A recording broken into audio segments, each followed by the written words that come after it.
And welcome to Over the Target. I'm Lee Smith. This morning we have a terrific show. We're going to be speaking with one of the great China scholars, one of the great China analysts, and that is Michael Pillsbury, who's got a lot of very important projects and initiatives he's working on right now.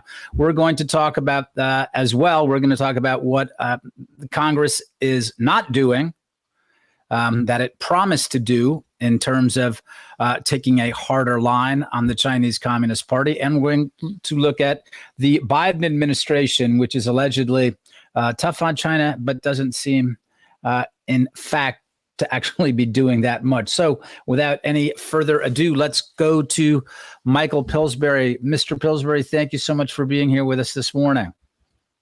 Thank you. Thank you, Lee. It's a great privilege to be talking with you. Thank you. That's very kind. So, look, first, if we can talk a little bit about the project that that's just come out. I believe it's just come out with the Heritage Foundation, and we're gonna show this just so people get a sense of what it looks like. But if you can describe this a little bit, what was the point of the project? I see that Heritage is doing a lot of work on this now with you, and what are we getting at here? Well, it begins with our new president of Heritage, Kevin Roberts, who joined about 14 months ago or so. He's changed the approach Heritage had been taking on China, which is more of a free trade. Eventually China will come around if we just invest enough and free trade enough with them. Kevin Roberts has changed that. He asked all the different organizations within Heritage, a total of almost 20 scholars, to produce a checklist of steps it would take to win the new Cold War. He said no more pussyfooting around about whether we're in a Cold War or not with China. We are. Let's assume we want to win, and let's try to make a list of especially legislation, but also things the president can do that would cause us to win the new Cold War. So that was quite a difficult task. Ultimately, it led to about 100 steps, many of which are the topic of hearings already or the topic of commentators, but no actual legislation has been drafted. So the idea, Lee, was to have a kind of checklist so we would know within a year or two how many of these 100 steps have been taken. And I can give you one example. Just a few days ago, Senator Joni Ernst introduced legislation to block China from buying American farmland close to sensitive installations. Now, she doesn't have any co-sponsors. There's been no hearing. I'm a former Senate staffer, so I know the mechanics of how this works. A lot has to be done to pass something into law. And usually it's required to have bipartisan support. You've got to get a majority in both houses. You got to go to conference. The president then has the option to veto. So we're checking all these 100 steps to see what actually has been done. And my personal view on this is that there's been far too much talk by members of Congress, by China experts, by people who think it's a good thing to point out misconduct by China, whether it's genocide against the Uyghurs or Tibetan monks lighting themselves on fire. They think their job is over when they bring this to the attention of the media. I don't agree with that. I think that their job is over when something's passed into law, signed by the president, and action begins to be taken. So that's the purpose of this document. It's about 100 pages long. It's online. We mail copies to people who want one, especially in the media, to keep track of these commentators who frankly abuse the privilege of coming online saying, I just introduced a new bill yesterday to stop genocide in China or prevent forced labor production from being purchased. And actually, it's a travesty because they have no co-sponsors. Nothing actually has happened. But the media producers, especially the producers, not so much the hosts, they don't understand the legislative process and what will have to be done. So that's our first really big project at Heritage. We met yesterday with quite a few ambassadors about their government's approach. There have been a number of media descriptions of it, but I think we're just in the first phase now, which will take a year or two to see how much can really be done. Otherwise, in the meantime, Lee, what you're going to see is everybody coming on saying, oh, this terrible Chinese thing is happening. They're taking over 5G, or they're taking over the South China Sea, and I want to expose this. Then when the host says, well, Senator, what are you going to do about it?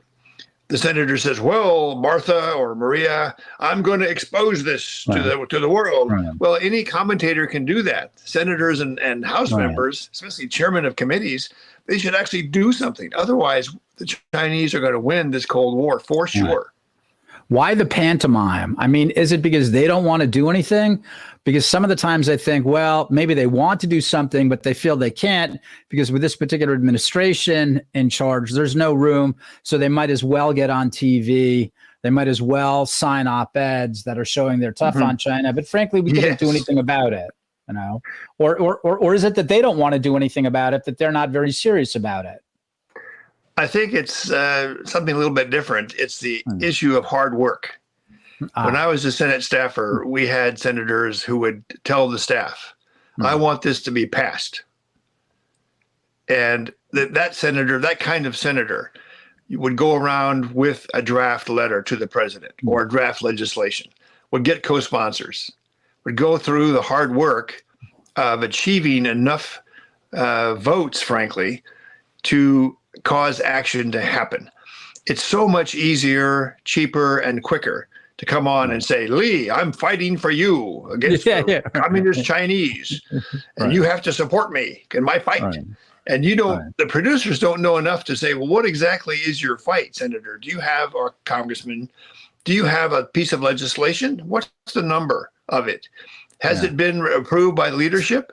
Is there going to be a floor vote? Those kind of questions are never answered. So what Heritage Foundation is trying to do is provide young congressional staffers as well as media producers with a checklist. Have these things been done or not? And frankly, it's very embarrassing because I've already seen a few examples where the host will ask a senator or congressional chairman, is there draft legislation on this? And you just see a kind of a frozen moment when the member of the House or Senate doesn't know what to say. It's embarrassing.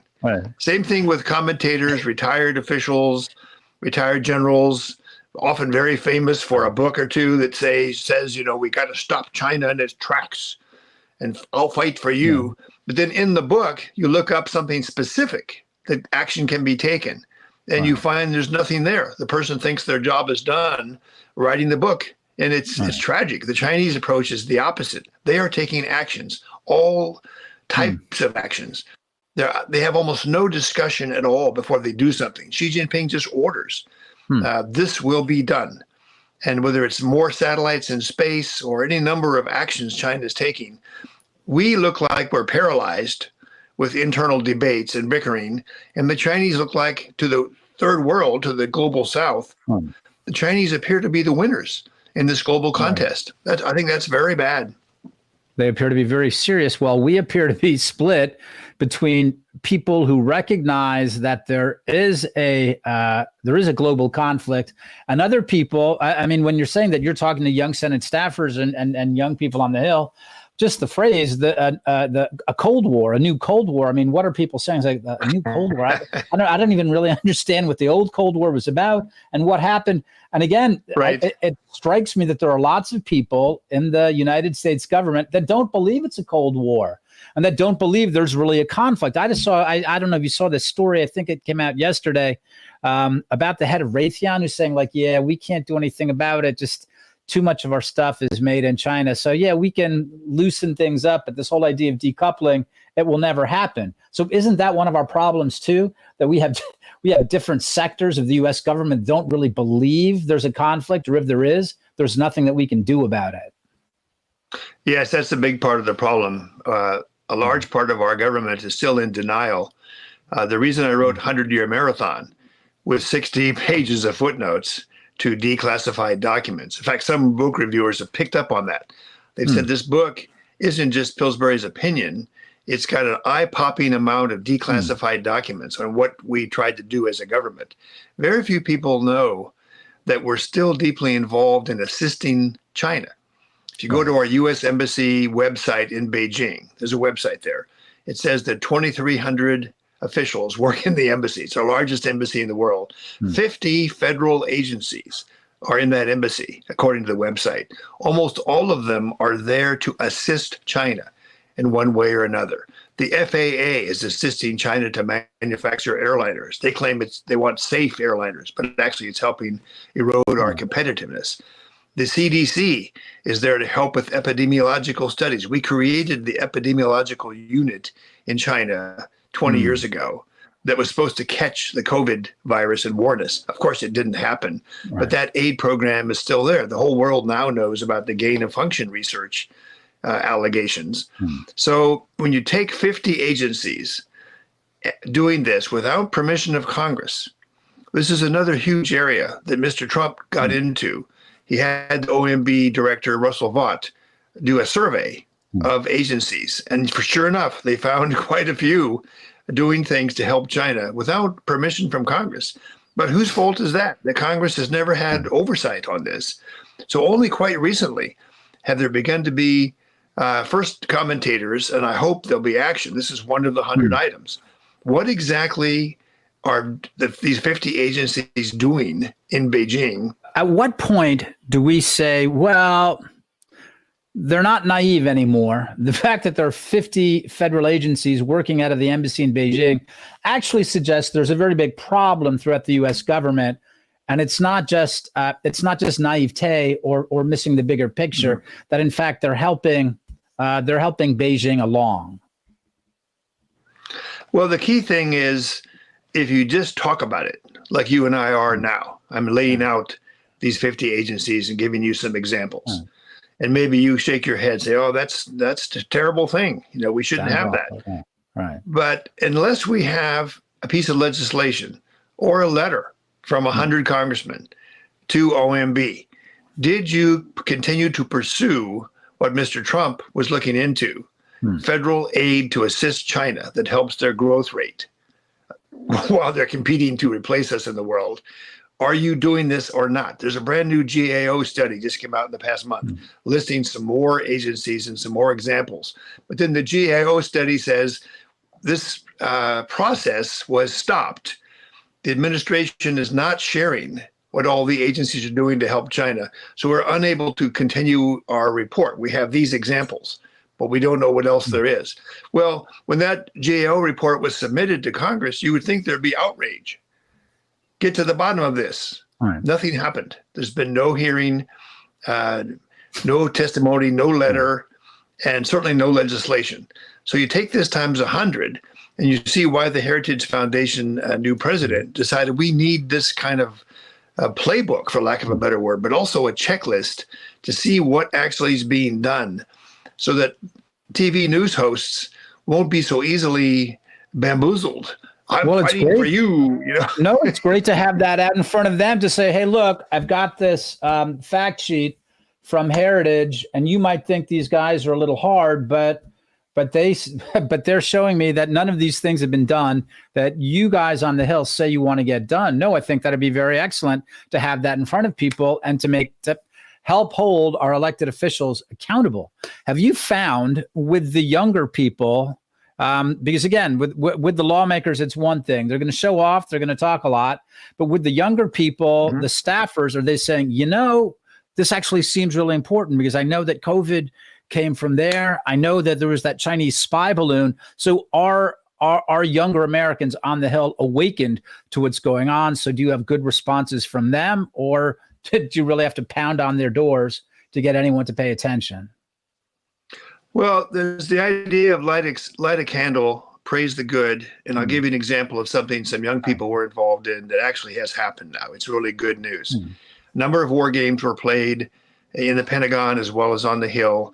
People began to realize that the defense of Taiwan depends a lot on America having enough munitions, whether it's torpedoes, anti-ship missiles, whole range of munitions that you need ready to go in the first 2 or 3 weeks, because you can't go back to San Diego and reload if you wanted to win the war. China has a quantitative advantage in ships, planes, missiles. So everybody began to learn from these games. We don't have enough munitions. This was converted. This became a topic of testimony when a four-star admiral was asked in public, he said, well, I want to discuss this in closed session. It began to emerge that something called the Pacific Maritime Initiative would allow the purchase and storage of munitions to be able to be used for the defense of Taiwan. This was put into legislation, passed the House and Senate committees, passed the floor, is now law. It's not being implemented. We had an op-ed piece recently from Heritage about how, even though it's in law, the actual munitions from places like Raytheon, frankly, have not been purchased and located up front for deterrence, that China would see this and go, oh my God, this will be much harder than we thought. So that's I'm telling you a story that's unfolded recently, but it's an example. Notice the cycle that's happened. To identify the issue, to have widespread consensus, we don't have enough munitions for our ships and planes to defend Taiwan. Then legislation, then the process, then the purchase. We're kind of stuck right now in the deployment, and I think that will be addressed in something that just happened yesterday. The National Defense Authorization Act, the so-called NDAA for short.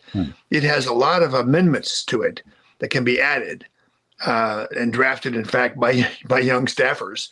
A lot of China action has been mandated in this NDAA amendments process. And the batch that just came out yesterday is pretty good. It shows some of our heritage proposals are being put into legislation. Now, it still has to pass the Senate and be signed by the president. But this is how the process is supposed to work to deal with China. Not just saying, oh, I'm fighting for you, against the Chinese takeover of the 5G system. Michael, even better, I'm defending Taiwan. I stand for the freedom and democracy in Taiwan. Right. Michael, we're going to cut away just for a second. Because some people are watching unconscionably on Facebook or YouTube, and we need them to jump over to Epoch TV exclusively. Where we are going to continue this great conversation with the especially great Michael Pillsbury, talking about China, what the Heritage Foundation is doing right now, actually doing real things, not just boasting to the media. But actually doing real things. We're going to return. Make sure you make the jump to Epoch TV exclusively. Less than a minute. We'll see you shortly. Make the jump. He said, I know the system is rigged because I use it. Trump is expressing something that a lot of people across the country have been feeling for a long time. The corrupt political establishment is a machine. It has no soul. It's very easy to see how the media, for one, wants to typify Trump supporters. Trump said he could shoot someone. Trying to shape Trump as a white nationalist. And the only people who could possibly support Donald Trump are white nationalists. He put on Instagram an altered image of Trump to make Trump look black and said, "Free my N-word, Trump."